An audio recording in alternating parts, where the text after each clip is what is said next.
Khamgaon rotary club तर्फे मुक्तिधाम स्मशानभूमीकरिता eco friendly विभूत शवदाहिनी machine आणून दिली। ही मशीन गुजरातच्या बडोदा येथून आणली।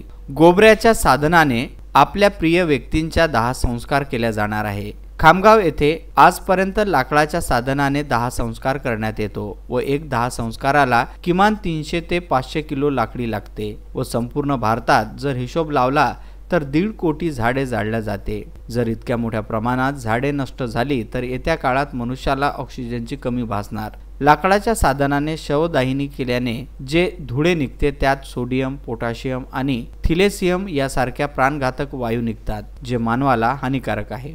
नगरपालिकेच्या फंडातून स्मशानभूमी येथे शेड आणि ओट्याचे काम मंजूर करून घेतले। 1 ते 2 महिन्यात काम सुरू करण्यात येईल अशी माहिती देण्यात आली। रोटरी क्लब खामगावचे अध्यक्ष अल्पेश पटेल, सचिव देवेंद्र भट्टट, प्रकल्प अधिकारी देवेश भगत, पदाधिकारी व सदस्य या सर्वांनी या मशीनला आणण्यासाठी परिश्रम घेतले। तसेच गौरक्षणाच्या ट्रस्टीला त्याच्या खर्चाने गोबरी तयार करण्याची मशीन आणण्याचे सांगितले आहे। मुक्तिधाम स्मशानभूमी करता शवदाहिनी मशीन आणलेली आहे।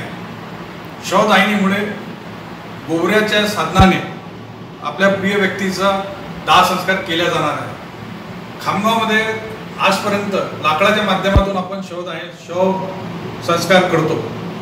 एका व्यक्तीला 300 ते 500 किलो लाकूड लागतो आणि पूर्ण भारताचा जर आपण हिशोब लावला तर जवळपास 1.5 कोटी झाडं या माध्यमातून जाळल्या जातात। आपण सर्वांना मी रोटरी क्लब तर्फे विनंती करतो की यापुढे जेव्हाही हे कार्य सुरू होईल तर आपण गोबऱ्याच्या माध्यमातून आपला 10 संस्कार करण्याकरता लोकांना प्रोत्साहित करावे।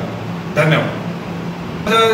माध्यमातून आपल्या व्यक्तीचा 10 संस्कार करतो त्याच्यातून जो धूळ निघतो त्याच्यातून सोडियम, पोटॅशियम आणि लिथियम यासारखे प्राणघातक वायू निघतात। या मशीनमुळे हे सर्व थांबेल, कारण त्या मशीनमध्ये सिस्टीम आहे हे सर्व शुद्ध करून चांगला धूर बाहेर निघतो। या सर्व बाबींचा आपण लक्ष देऊन लोकांना प्रेरित करावे।